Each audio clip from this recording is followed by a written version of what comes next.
আসসালামু আলাইকুম রহমতুল্লাহ। সম্মানিত ভিউয়ার্স, আল্লাহর এই দুনিয়ায় যে যেখান থেকে আজকের এই ভিডিও দেখতেছেন সবাইকে আন্তরিক শুভেচ্ছা। তো আজকের ভিডিও হচ্ছে কোচিং সেন্টার বন্ধ সম্পর্কে সব ধরনের কোচিং সেন্টার বন্ধ ঘোষণা। তো এই প্রতিবেদনটি প্রকাশ করেছে 8ই মার্চে। চলুন আমরা বিস্তারিত জেনে নেই। বাংলা মিডিয়াম ও ইংলিশ মিডিয়াম সহ সব ধরনের কোচিং সেন্টারের সব কার্যক্রম এই সময়ের মধ্যে বন্ধ থাকবে বলে সবাই সিদ্ধান্ত নেওয়া হয়েছে।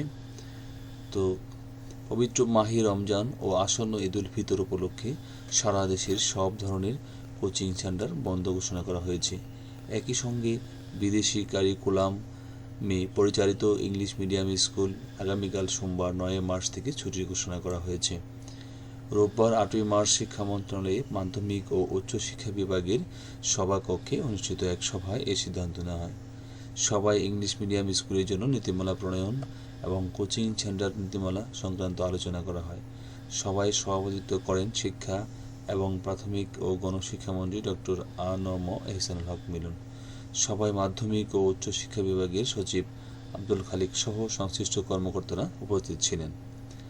সবাই পবিত্র মাহে রমজান উপলক্ষে ঢাকা সহ দেশের বিভিন্ন শহরে জনভোগান্তি নিরসন এবং বর্তমান বিশ্ব পরিস্থিতি বিবেচনায় বিদেশি কারিকুলামে পরিচালিত ইংলিশ মিডিয়াম বিদ্যালয়গুলোর প্রতিনিধিদের সঙ্গে আলোচনা করা হয়। আলোচনার পর সিদ্ধান্ত নেওয়া হয় বিদেশি কারিকুলামে পরিচালিত সব ইংলিশ মিডিয়াম স্কুলে আগামী 9 মার্চ থেকে পবিত্র ঈদুল ফিতর উপলক্ষে সরকার ঘোষিত ছুটিকাল পর্যন্ত শ্রেণী কার্যক্রম বন্ধ থাকবে। তবে এইসব বিদ্যালয়ে শুধুমাত্র আবশ্যিক পরীক্ষা পূর্ব নির্ধারিত সময়সূচি অনুযায়ী অনুষ্ঠিত হতে পারবে।